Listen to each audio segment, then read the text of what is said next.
eu pot să merg în online, eu am ce spune. Rezultatul nu este cel pe care îl aștepți. Primul curs a fost wow.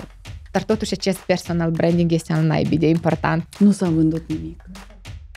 Mă refer la aceleași e-mail-uri. În cazul, da, tu ai dreptate, sunt de acord cu tine și este un moment. Și spre marea mea uimire, nu sunt sigură că la toți oamenii o să le placă poziția mea în cazul dat, dar... pornim o campanie pe Facebook și Instagram, gata! A să tăiesc de aici. Pentru cel puțin 6 luni. Cu așa oamenii nu lucrez. Mă întrebam, de ce? Și magic. Salut! Bine te-am găsit la cel de-al 4-lea episod al podcastului De La Voi. De data aceasta nu o să avem niciun invitat în studio, dar vă asigur că subiectul o să fie unul foarte interesant. Și astăzi dorim să discutăm cu voi despre promovarea experților și de ce la unii le reușește și altora nu. Cine este de vină în această situație și care sunt greșelile cel mai des comise, dar care nu sunt neapărat atât de vizibile sau pe înțelesul tuturor. Care sunt greșelile mai puțin evidente pentru persoanele care decid să își monetizeze expertiza și cum facem ca să le omitem? Împreună cu Elena am decis să discutăm pe acest subiect din motiv că Elena zilnic în activitatea ei profesională are de lucru sau lucrează, mai bine zis, cu experții, dar și eu în activitatea mea de marketer am avut mai multe situații, mai multe cazuri în care experții se adresau la mine și mă rugau să le construiesc strategie de promovare. Respectiv, stând așa de vorbă cu Elena, ne-am dat seama că sunt un șir de greșeli pe care aceștia le comit și mai mult decât atât am observat care este legătura dintre activitatea ei ca specialist în personal branding și activitatea mea de marketer. De aici am venit ideea acestui episod și noi în primul rând vom enumera greșelile cele mai importante și ulterior vom veni cu recomandări cum să omitem aceste greșeli. Din experiența mea am observat că cel mai mare val de apariții online, a cursurilor online, a fost în perioada pandemică, în 2020 și atunci, practic, toți experții au realizat că, uite, eu pot să merg în online, eu am ce spune și vreau să spun ceva. Eu o să fiu sinceră în cazul dat și o să-mi expun părerea mea care o expun peste tot în momentul în care am posibilitatea. Eu consider că nu toate persoanele care sunt experți în nișele sale sau care fac ceva sau care sunt bune în, nu știu, este un medic bun, este un specialist bun în make-up și așa mai departe, sau este un psiholog bun, sau este un social manager bun. Acest lucru nu înseamnă faptul că toți trebuie să facă cursuri. Asta este părerea mea, poate nu este una foarte motivațională, dar am și motive de ce spun acest lucru. Una este să ai expertiză, și alta este să poți și să ai abilitatea să îți transmiți calitativ cunoștințele tale. Da, și aceasta de fapt este prima greșeală pe care eu o observ la experții cu care am lucrat. Ei merg pe val. Pe val că, uite, persoana X, persoana Y, persoana Z a lansat un curs, vreau și eu. Și această dorință vine mai degrabă nu din dorința de a face un curs, de a transmite mai departe cunoștințele pe care le ai, dar dintr-un ego. Din ego-ul că vreau și eu această recunoaștere sau această imagine de expert pe care o au celelalte persoane din jurul meu. Și atât când mergi pe această cale și această dorință nu vine chiar din interiorul tău, rezultatul nu este cel pe care îl aștepți. Eu pot să spun din experiența mea ca și persoană care a lansat un curs de personal branding în plină pandemie, adică în martie s-a început lockdown-ul și eu în aprilie am venit cu produsul meu online.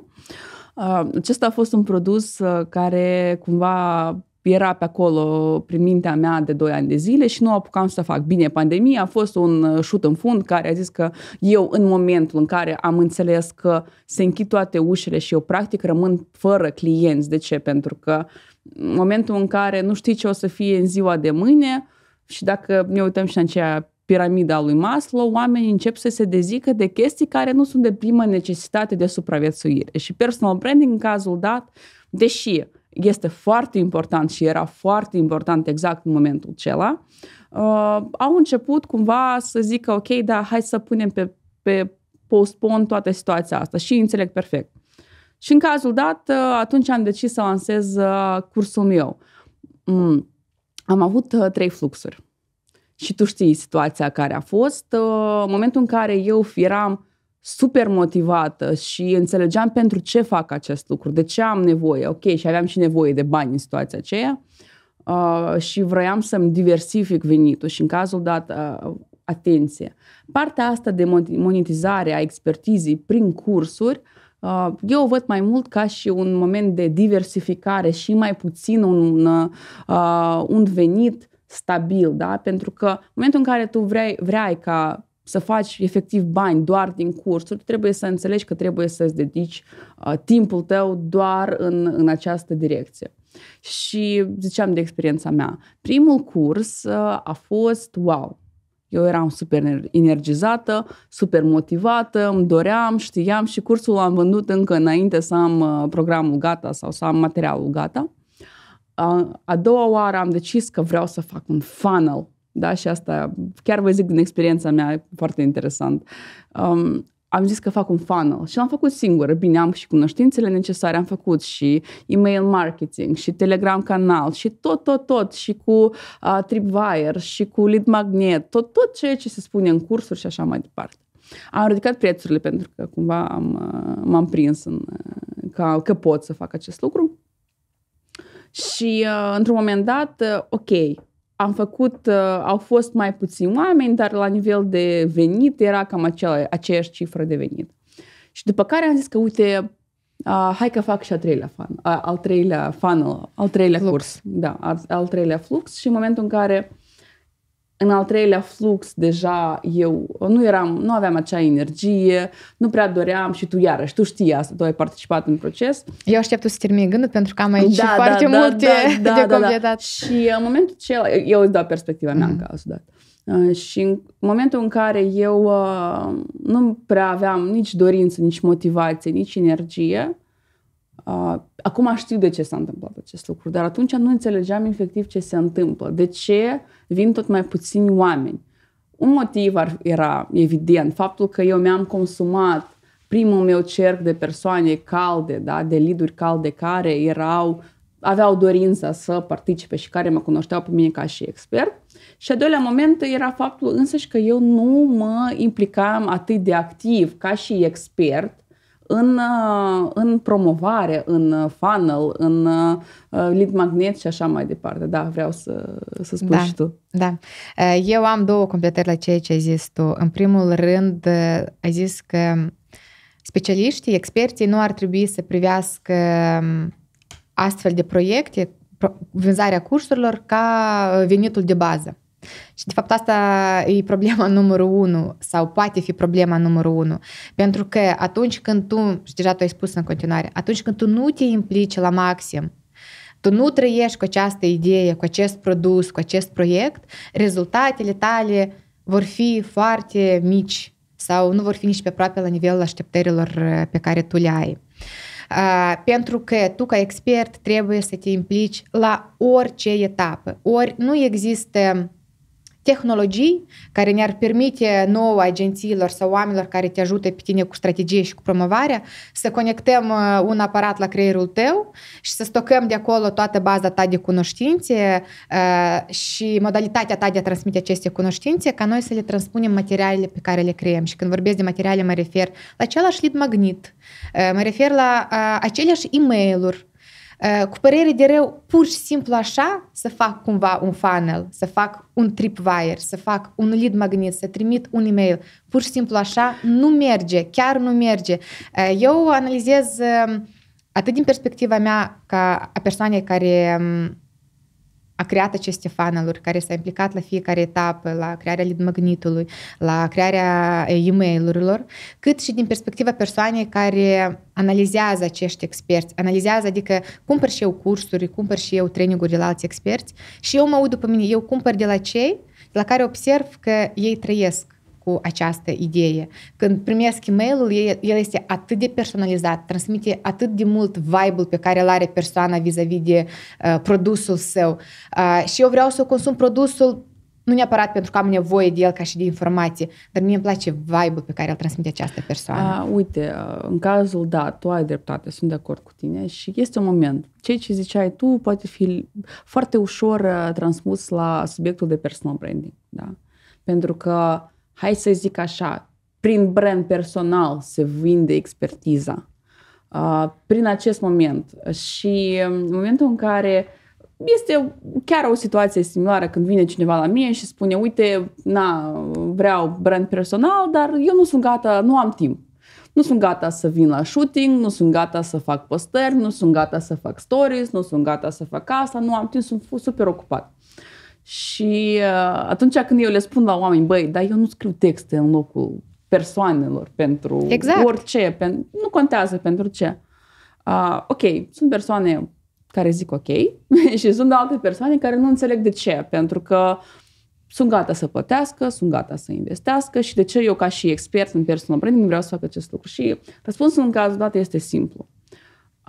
Dacă scriu eu textele în locul persoanelor, în cazul dat, eu pot să vând expertiza asta și nu am nevoie de ei. Și mă fac eu expert în marketing, expert în make-up, expert în ginecologie, expert în nu știu ce acolo, da? Personal branding, care este direct legat de partea de vânzare și monetizare a expertizei, oricare nu ar fi ea, este direct legat de persoană. De aia și este cuvântul acolo personal. Asta este cea mai mare greșeală. Și de aia și zic, cele mai bune vânzări în practica mea, nu doar din situația mea pe care o am eu cu cursurile mele, se întâmplă în momentul în care persoana se află la punctul de sus a stării sale emoționale, de motivare, de energie, de dorință și așa mai, și trebuie foarte tare acest lucru. Așa nu se primește și nu lucrează. Dar, Cristina, sunt și alte situații.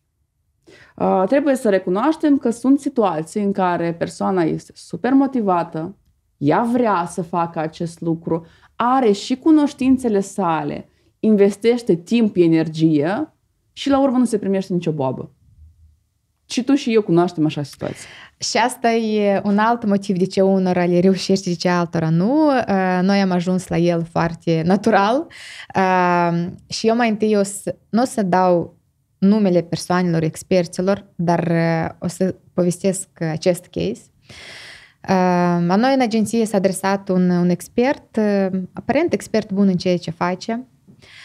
Noi am elaborat un funnel, o campanie de promovare foarte eficientă și când zic eficientă, mă refer la toate metricile care arătau că campania noastră este eficientă și aduce rezultate bune. Și ca să fiu și mai exactă, o să explic, atunci când noi setăm o campanie în Facebook Ads, avem câteva metrici după care urmărim dacă reclama noastră, dacă mesajul nostru este pe placul audienței noastre. Aceste metrici sunt, de exemplu, CTR-ul creativelor de reclamă, conversia dintre traficul ajuns pe site și cei care au completat formularul, costuri per completare formular.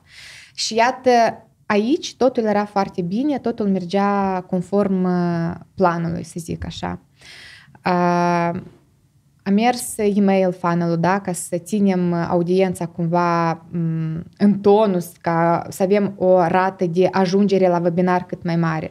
Totul a fost foarte bine. Am conectat un chatbot pe Telegram. La webinar au ajuns 30% dintre înregistrări, ce iarăși este o rată de conversie bună pentru această etapă. Și spre marea mea uimire, nu s-a vândut nimic. Nu s-a vândut nimic. A fost, să zic, un șoc pe de o parte și pe de altă parte nu, pentru că vânzarea s-a făcut foarte prost și aici deja nu ține de noi, de agenție, că noi ceva nu am făcut, dar aici ține de expert și aici ține prieten de personal branding. Analizând acest case, după ce acest case post factum, am înțeles valoarea muncii pe care o face Elena. Da. Și vorbesc eu despre asta. Pentru că, sincer, chiar o să recunosc, noi cu Elena ne cunoaștem de câțiva ani și eu ignoram acest personal branding cât de mult puteam, pentru că mie mi se părea că atunci când o persoană este expert, lucrurile se vor întâmpla natural. Și nu zic căi de a ajunge la succesul pe care îl vrei tu sau cum îl vezi tu, sunt mai multe. Dar totuși acest personal branding este al naibii de important. Și Elena îți dau voie să explici. Ok, fiți gata că eu o să vorbesc 2 ore începând de acum. Când vorbim despre personal branding, ce e asta personal branding? Băi, personal branding nu este despre Instagramul vostru. Nu este el despre poze făcute frumos într-un studio cu culori pastelate și culoare albă. Băi, nu este despre asta personal branding. Personal branding este reputația noastră și partea noastră de câți oameni avem noi în cercul nostru de comunicare, cercul apropiat, cercul mediu, cercul care, nu știu, cineva cumva a auzit despre noi. Și tot se bagă la partea asta de rici, da? Păi, eu știu ceva, vreau să afle 1 milion de oameni din toți. Și în cazul dat ce fac? Ei sar peste anumite etape, se duc la social media manager, la agenții de publicitate, la agenții de promovare, agenții de marketing și așa mai departe și zic, băi, vreau. Și sunt gata să investesc.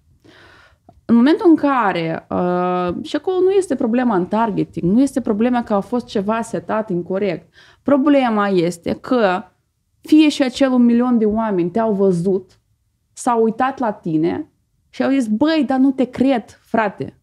Nu cred în expertiza ta. Și atunci apare întrebarea, de ce oamenii nu te cred? Nu cred în expertiza ta, nu cred în produsul tău, nu cred în ceea ce tu comunici. Și întrebarea în cazul dat este, de ce oamenii nu te cred? Și problema nu este în targeting, problema nu este în agenție, nu este în acel social media manager care, a dracului, nu are nimic legat de personal branding. Problema este în tine ca și expert. Și trebuie să recunoști acest lucru. În momentul în care tu singur nu crezi în tine, în produsul tău, în expertiza ta, băi, nu o să se primească nimic. Da, tu o să ai careva cifre, tu o să ai careva vânzări, tu o să ai careva clienți, dar tot tu o să fii acea persoană care o să zică, băi, da, am clienți, dar nu sunt clienții pe care eu îi vreau. Și când vorbim despre personal branding, prima etapă prin care trebuie să treacă oricare specialist care dorește să-și monetizeze expertiza constă în faptul să-și răspundă la întrebarea, băi, cine sunt eu? Care este rolul meu? Și, ok, știi, noi vorbeam foarte des despre faptul că trebuie audiența să fie setată corect și așa mai departe. Dar a treia întrebare nu este care este audiența mea. A treia întrebare este care este acel rol pe care vreau eu să-l am față de audiența dată, da? Acel tone of voice, cum comunic, ce loc în viața acestei audiențe sunt gata și pot eu să-mi asum ca și specialist. Ai menționat de audiență, respectiv vreau să zic că aceasta chiar este o problemă, pentru că majoritatea experților atunci când se adresează și întreb care este audiența sau care necesitățile audienței produsul tău poate să le rezolve și de cele mai multe ori eu aud răspunsul toți, și bărbați și femei. Dar cam toți au nevoie de femei asta. Femei de la 65. Da, exact. Și adevărul că eu înțeleg de ce ei zic așa. Pentru că, pe de o parte, nu se analizează corect audiența, nu este folosită metoda corectă de analiză audienței. La ce mă refer eu zicând că nu este aleasă corect metoda de analiză audienței? Analiza audienței din punct de vedere al parametrilor sociodemografici, într-adevăr, te duce de cele mai multe ori într-o situație din asta stai, într-adevăr, produsul meu poate soluționeze probleme femeilor, într-adevăr și ale bărbaților. Și aici ar trebui audiența să fie analizată cu ajutorul altui instrument, cu ajutorul job stupidanurilor.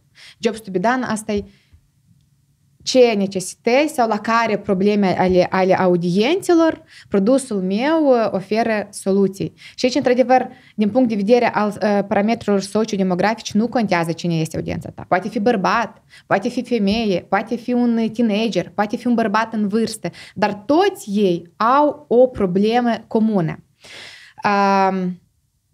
Și atunci trebuie să evidențiezi această problemă comună. Dar aici ajungem la o altă problemă. Experții ori nu au suficientă experiență în a transmite, în a lucra cu audiența, respectiv nu au scos la iveală aceste probleme pe care le are audiența. Și aici deja din această problemă se naște o a treia problemă, testarea ipotezelor. Exact. Pentru că, ok, dacă ești la prima ta lansare, nu avea așteptări mari. Dacă ești la prima ta lansare, nu știi care este audiența sau care sunt acele probleme pentru care produsul tău poate oferi soluții, nu te aștepta de la prima lansare la mari rezultate. Uite sau privește prima lansare ca un test. Și nu toți sunt gata să facă acest lucru. Exact, pentru că e vorba de investiții și e vorba de viziunea long term. Și deja plec prea departe spre o altă problemă, spre viziunea long term asupra proiectului pe care vrei să-l dezvolți. Dar dacă vrei ceva să adaugi aici, uite, o să mă apuc de gaz de anumite momente. Partea de audiență. Ok, și tu mă întrebai cine este audiența mea. Și partea asta de ipoteză este foarte importantă, pentru că atunci când tu ești la lansare și s-a întâmplat inclusiv și cu situația mea, eu aveam o ipoteză, eu eram sigură că de personal branding și că persoanele care o să vină la mine la curs, la primul flux, o să fie persoanele din Chișinău, din Republica Moldova, care mă cunosc, care s-au uitat în Instagramul meu și așa mai departe. Analizând, și aici este foarte important să analizezi cifrele și datele și interesele și să nu te gândești la careva stereotipuri pe care le ai tu. Pentru că eu mă gândeam, uite, o persoană care se află peste hotare, este din diasporă, ea este expusă la alți specialiști, vorbitori de engleză, vorbitori de italiană, de nu știu ce acolo, și de ce au posibilitatea să învețe de la alte persoane, de alți experți, de altă naționalitate. Și mă uitam în cazul dat la situația mea. Eu sunt consumator de content în limba rusă din Rusia și de acolo mai cumpăr cursuri și urmăresc. Și spre șocul meu, ok, nu era chiar șoc, dar m-am mirat foarte mult când analizam persoanele care s-au înregistrat la primul meu flux și practic, hai să zic 80%, erau cu numere de telefoane care zic, băi, dar de unde este codul ăsta plus nu știu cât acolo, da? Și atunci când am început să analizez geografia, am înțeles că cumpărătorii mei a cursului meu sunt persoanele din diasporă. Fie este diaspora română, fie este diaspora Republicii Moldova. Și asta cumva m-a făcut să schimb și strategia un pic. Acest lucru este foarte important. Tu nu ai cum să din prima să știi cine este audiența ta. Că tu pe urmă, analizând, poți să vezi, ok, am partea asta de audiență, aș putea și din posibilități mai pot să am altă audiență. Ce fac eu ca să o atrag? Dar pot eu să o atrag? Sunt eu gata? Și știi, și aici mergem la problema alta, că tu, ca și expert, tu atragi persoane care sunt în limba rusă este подобное притягивает подобное, da? Tu atragi persoane cam care sunt ca și tine. Nu, și aici deja depinde de direcție, de momente, dar tu, fiind persoană sau expert care abia și-a început activitatea, tu nu poți să țintești spre adică cum poți, dar întrebarea e, știi, ce o să se rezultă din această activitate a ta. Tu țintești spre, nu știu, un super lux, da, un premium segment și o să ai surprize cel mai des, pentru că tu trebuie să poți să lucrezi cu segmentul de audiență cu care tu vrei. Și una este să atragi această audiență și alta este să îi livrezi un produs sau un serviciu care o să fie pe măsura așteptărilor. Pentru că pe lângă vânzare mai este și partea asta, știi, de lucru cu audiență, de lucru cu clienții și customer journey. Exact. De creșterea LTV-ului. Da, și în cazul dat, iarăși, o să mă repet, nu sunt sigură că toți oamenii o să le placă poziția mea în cazul dat, dar dacă ceva nu se primește și tu tot încerci, băi, uite-te în oglindă și pune-ți întrebarea ce nu fac, ce nu este ok în mine, ce nu fac eu așa, în felul în care oamenii se uită la mine și spun nu cred. Asta este întrebarea. Știi, eu cred că acești experți cărora ceva nu le-a reușit, ei nu se-și pune întrebarea de ce nu mă cred. Dacă ei și-ar pune întrebarea de ce ei nu mă cred, probabil că ar înțelege care e cauza. Noi din acest motiv și facem acest podcast, știi, ca ei să înceapă să-și pună aceste întrebări. Ideea e alta, că atunci când o persoană decide sau se gândește să-și monetizeze expertiza, cam sunt două scenarii pe care le văd ei. Și sunt cele mai evidente, de fapt. Primul scenariu, ei cred că este, foarte greu și ei nu înțeleg ce trebuie să facă, nu știu care este etapele, tu mai vii și le mai spui de funnel, de etape, de lead, de nu știu ce și el își pune mâinile în cap și se spare și fuge. Și asta e o situație. Sau începe să saboteze anumite procese fix din partea că este frică. Și a doua moment este că ei cred că este foarte ușor. Și în momentul în care ei cred că este foarte ușor, ei vin, spun, n-ați banii pe masă, hai vin de acolo, aștept 300.000 de registrări sau 300 de lead-uri cu așa preț și după aia vin și te întreabă, dar de ce nu este? Da? De unde sunt? Fără implicare, ziceam că nu se primește chestia asta.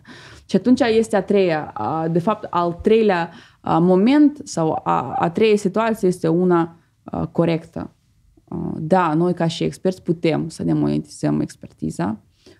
Partea de online este foarte vastă și fiecare om își poate găsi clientela sa.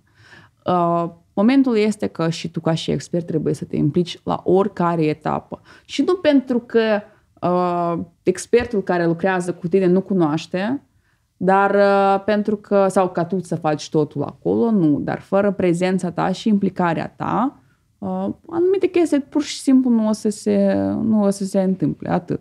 Exact. Agenția sau cei care te ajută pe tine cu strategie și cu promovarea, ei au și cunosc procesul. Ei te ghidează pe tine etapă de la etapă, ce trebuie să fie aici, ce trebuie să fie la etapa următoare. Dar umplutura, ceea ce ziceam anterior, umplutura acelei e-book-uri care sunt create, umplutura celor e-mail-uri, ele trebuie să transmită foarte bine starea ta, cunoștințele tale. Și cel puțin la prima etapă, la primele lansări, până când copywriterul nu a prins acest tone of voice cu care tu discuți, până când designerul nu a înțeles gusturile tale, tu, ca expert, trebuie să fii implicat foarte mult la fiecare dintre aceste etape.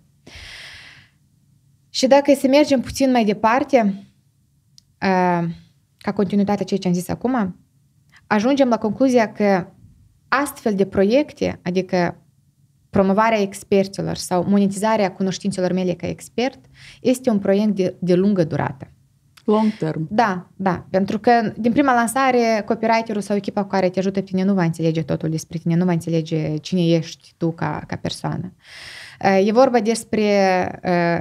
E la fel ca un startup în domeniul IT, de iterații. Cel mai interesant în tot procesul ăsta pe care îl spui tu este faptul că odată ce tu ți-ai consumat cercul apropiat de lead-uri, persoane care te cunosc, te iubesc, le ești drag sau prin recomandări. Când în momentul în care tu ai consumat acest plast, da, de persoane, de audiență, atunci se începe partea fun.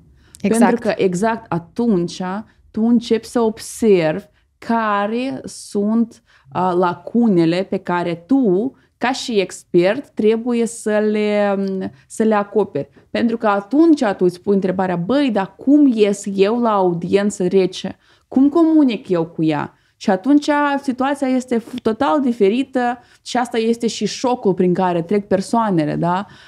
Ți-ai consumat toată audiența, zici, păi ok, sunt super motivat, mă duc mai departe. Și atunci tu ai absolut altă strategie, pentru că strategia de lead-generare în momentul în care tu ai audiență caldă este una și strategia în care tu lucrezi cu lead-uri reci și din partea de bottom, da, tu îi ridici în partea de sus și îi aduci la etapa ok, n-ați banii mei, învață-mă ceva, este total diferită. Și uite acolo, sorry, mor 80% din oameni. Exact. Vreau să mai discutăm puțin. Noi am menționat această problemă, dar vreau puțin să ne reîntoarcem și să o dezvoltăm. Majoritatea experților cred că au auzit de reclamele Facebook, de reclamele Google și cred că dacă acum pornim o campanie pe Facebook și Instagram, gata. Ai deschis robinetul. Robinetul, gata, totul este rezolvat. Eu am suficiente persoane pentru cursul meu. Prieteni, cu părere de rău, nu se întâmplă absolut deloc așa. Reclamele sunt etapa, hai să o zic, 2 sau etapa 3, când trebuie să le pornești și să aștepți un rezultat spectaculos. Experți, cursuri, informație gratuite, există foarte multe. Probabilitatea ca reclama ta, reclama expertului să fie omisă din vizorul potențialului tău client este foarte mare. Și chiar dacă ea nu este omisă, probabilitatea că la primul punct de contact, să zicem că este vorba de un webinar, de fapt webinarul ar fi al 3-lea pentru că primul este reclama, al 2-lea este înregistrarea la webinar, dacă ai mai dat o gratuitate la această înregistrare este a 3-lea și de fapt webinarul este al 4-lea. Și dacă mai ai o gaură în funnel undeva la nivel de n-ai băgat link-ul care trebuie sau o greșeală ai făcut acolo, gata. Da. Deci, concluzia că reclamele Facebook sau Google sau oricare dintre ele nu aduc nici pe aproape acel rezultat pe care voi vi l-ați dori. Eu de fiecare dată le zic clienților mei, dacă ar fi atât de simplu să-ți construiești o afacere pornind doar o simplă reclamă, toți oamenii ar fi businessmeni și toți oamenii ar avea o groază de clienți și la toți oamenii business-urile ar merge foarte bine. Dar nu este așa și asta ține atât de proiectele experților cât și de celelalte afaceri, dar acum o să mergem pe linia noastră, pe promovarea experților. Ok, hai să încercăm să... Noi tot vorbim că nu se primește, că greșeală, tot răi. Lumea să zică că suntem fataliști. Recomandări. Da, hai să venim cu careva listă de to-do-uri și ziceai tu, jobs to be done la capitolul dat, ca să, păi, într-adevăr, ce trebuie să faci tu în momentul în care te-ai decis să mergi pe partea de online? Nu știu cine începe din noi două. Hai, încep eu. Hai. Continui tu. Trebuie să începi cu o viziune sau cu un plan pentru cel puțin 6 luni. De fapt, ar fi mai bine un an, dar ca să nu pară atât de lung, hai să începem cu cel puțin 6 luni. Perioada în care tu apari online în vizorul audienței tale. Perioada în care tu încerci să interacționezi cu audiența ta. Perioada în care tu livrezi informații utile oamenilor. Perioada în care tu încă nu vinzi. Nu vinzi, doar Adică cum, tu poți să vinzi, dar nu vii și spui, băi, cumpără. Cumpără cursul meu. Poți să vinde maximum niște consultații individuale. Perioada în care tu aduni feedback-ul, încerci să aduni feedback-ul audienței în privința produsului tău, să înțelegi cam cine sunt acești oameni și cam care este cea mai mare problemă la care produsul tău le poate oferi soluție. Despre ce am vorbit anterior. Ok, asta e partea de comunicare și de construcția careva strategie. Tu cam la etapa asta cam începi să-ți pui întrebări legate de strategie. Nu faci strategie încă. Exact. Și foarte multe persoane își pun întrebări, băi, dar pentru ce eu să fac comunicare pe Instagram, Facebook, social media sau în altă parte sau să mă duc la evenimente să fac networking? Cum spuneai tu, bagă targeting și vând, știi? Nu, băi, nu se întâmplă asta. Ideea, etapa 2, care este absolut vitală, este partea de lucru cu interiorul tău. Nu, știți, tot se bagă la partea de exterior și externalizare a sa. Dar până la externalizare trebuie să te autoanalizezi, un fel de audit personal, hai să-i spunem așa, eu asta așa numesc, în care tu te analizezi foarte amănunțit pe tine. Cine ești, ce vrei, încotro mergi, pentru ce mergi, cine sunt persoanele cu care tu vrei să lucrezi, cine sunt persoanele cu care tu nu vrei să lucrezi și așa se poate și eu vă recomand. Este super ecologic să nu lucrezi cu persoanele sau să nu atragi în audiența ta persoane cu care tu nu rezonezi. Pentru că astfel tu nu o să ai acele împiedici, da? Deci nu o să sabotezi anumite momente. Noi toți știm că dacă avem o întâlnire cu o persoană care nu ne place, noi maximal sabotăm și procrastinăm totul. La mine cel puțin asta așa se întâmplă. Și atunci este super ok să zic, băi, cu așa oamenii nu lucrez și nu-i atrag. Și dacă pot să fac ceva ca să nu-i atrag, eu fac acest lucru. Iarăși, exemplul meu în cazul dat. Tone of voice-ul meu în social media este a meu. Eu pot să îmi permit să zic chestii pe care nu le spun alți oameni. Din frică, nu le spun ceilalți că, nu știu, nu o să facă plus 3 clienți în nu știu ce. Eu mai bine nu-i fac. Pentru că în momentul în care eu atrag persoane care nu înțeleg tone of voice-ul meu, nu înțeleg forma mea de a exista și de a comunica și de a livra careva servicii, automat o să fie un conflict. Fie o să fiu eu acea persoană care o să joace roluri și care nu îmi sunt nicicum sub nicio formă apropiate sau ok mie, și fie persoana o să vină, o să interacționeze cu mine și o să aibă un șoc. Pentru că acolo o să fie Elena super profesoară, super corectă și super, hai să zicem, de porțelan. Și asta este, apropo, încă o greșeală, când oamenii se uită și începe să copie. Da? Și intrăm într-o profile care, băi, deodată înțelegi cu ce se ocupă omul ăsta și zici, e ca și ceilalți 100.000 de cosmetologi, cazul dat, da? Și atunci, analizându-te pe tine, o să revin la ceea ce ziceam eu, după un audit, în forma în care cine și cum te vezi tu pe tine și cum te vede audiența, aceste chestii, ele nu trebuie să fie diametral opuse, ele trebuie să coincidă, să se suprapună. Pentru că noi nu suntem aici să jucăm roluri. Noi nu suntem aici să facem 30.000 de personalități, că pe Facebook sunt așa, pe Instagram sunt așa și pe LinkedIn sunt cu tare. Dacă mă vede omul, sunt total diferită. Da? Ca fata aceea care se machiază și nemachiază și demachiată e total opusul la ce te așteptai. Și asta este etapa numărul 2. Să trăiești viața pe care o reprezinți tu, cumva, știi, așa. Eu am să leg puțin ceea ce am zis eu de ceea ce ai zis tu și o să explic care este legătura și interdependența prin prisma propriei mele experiențe, pentru că tu foarte mult ai vorbit de propria ta experiență. De cele mai multe ori, eu presupun că oamenii, atunci când abia pășesc pe această cale, lor este destul de dificil să răspundă la întrebarea cu cine ar fi clientul meu ideal, cu cine aș vrea eu să lucrez și cu cine nu. Aceste lucruri, iată, vin în etapa asta de testare de care ziceam, viziunea long term și oferă-ți măcar 6 luni, 12 luni ca să începi, să vezi cum asta tot funcționează și te regăsești în asta. Și respectiv răspunsul la întrebarea cu cine vreau eu să lucrez sau cine sunt eu,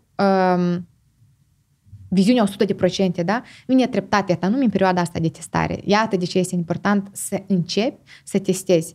Pentru că eu când am lăsat agenția, am lucrat cu tot felul de clienți, ca peste un an de zile să ajung la viziunea că eu cu astfel de clienți nu mai vreau să lucrez, nu pot.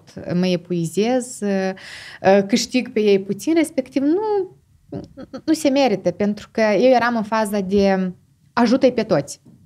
Ajută-i pe toți și oferă soluția la toți. Bun, asta deja este altceva, noi puțin ne batem de la subiect, Dar problema pe care o spui tu în cazul dat, știi, ea vine din partea asta de expunere la foarte multă informație și ceea ce ziceai tu de val.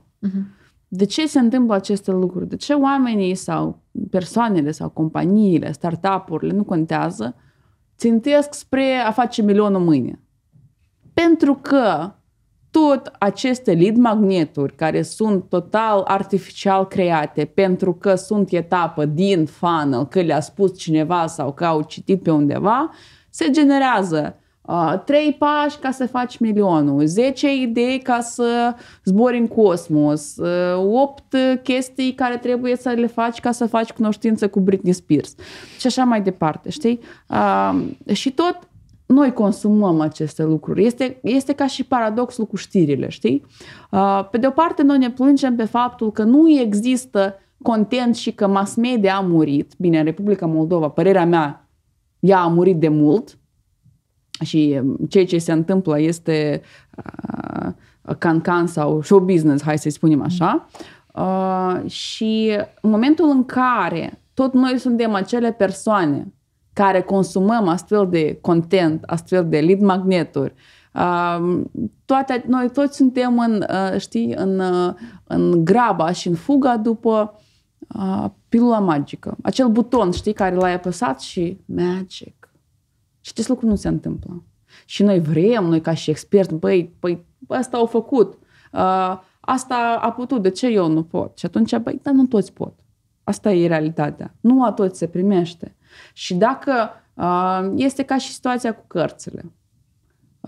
Citești cartea lui Bill Gates sau o biografie și eu ca și Elena să citesc biografia lui Oprah Winfrey și să fac, nu știu, careva etape din afacerea ei pe care ea le-a făcut și le descrie în biografia sa, puțin probabil să ajungă același rezultat. Știi? Și atunci ceea ce ziceai tu de analize și de chestii, nu există o cale cum să ajungi din punctul A în punctul B corect sau care ar fi totalmente replicabilă. De ce? Pentru că și ritmul pașilor la fiecare persoană este diferit. Elena, eu zic că noi ne-am lungit cu sfaturile și cu greșelile pe care le comit experții. Eu cred că la noi mai mult a fost un subiect de greșeli și what not to do decât what to do. Mai facem un episod cu what to do? Da, o să vedem ce facem în capitolul ăsta, dar eu zic să rezumăm ceea ce am discutat noi? Da, și cumva ideea ar fi în cazul dat alta. Și o să fie un call to action în cazul dat pentru voi, persoanele care s-au uitat până la momentul dat. Acest lucru înseamnă că subiectul vă este foarte interesant și noi venim cu o idee împreună cu Cristina. Odată, once in a while, într-o perioadă careva, noi ne gândim să facem un fel de ediții speciale în care, în calitate de invitat, nu avem un super expert în domeniu, cum am avut până acum, dar avem persoane care au nevoie de careva ghidare sau au nevoie de careva răspuns la întrebări sau careva sfaturi. Și atunci call to action sună în felul următor. Dacă tu simți că ai întrebări la care ai nevoie de răspuns și noi suntem persoanele care am putea într-un podcast să te ajutăm, noi te invităm și te rugăm să ne lași un mesaj, nu știu, în YouTube, în mesaj, în Instagram și așa mai departe. Noi o să selectăm case-urile care sunt cel mai des întâlnite sau cele mai interesante și o să vă invităm pe voi la noi în studio. Ok, prieteni, sperăm foarte mult că acest episod a fost util pentru toți cei care își promovează acum expertiza, își monetizează cumva, sau pentru toți cei care planifică să facă acest lucru în viitorul apropiat. Priviți toate cele greșeli pe care noi le-am enumerat ca o modalitate de a scoate din ele niște lecții, pentru că sunt sigur o să puteți face acest lucru. Și încurajarea mea, pentru că probabil că acest episod a fost puțin pe alocuri pesimist, dar nu aș vrea să terminăm pe o notă negativă. Vă încurajez pe toți cei care simțiți din interiorul vostru că, uite, eu vreau să fac asta, eu vreau să transmit mai departe cunoștințele mele oamenilor, eu am ce transmite, faceți orice, dar faceți. Chiar dacă o să faceți greșeli, multe dintre cele pe care noi le-am enumerat până în prezent, oricum continuați, pentru că, de fapt, lumina dintr-un tunel este mereu printre foarte multe tufișuri și greșelile fac parte din din acest proces. Din acest succes. Journey. Yes, din această cale. Yes. Lena, îți mulțumesc foarte mult pentru această discuție interesantă.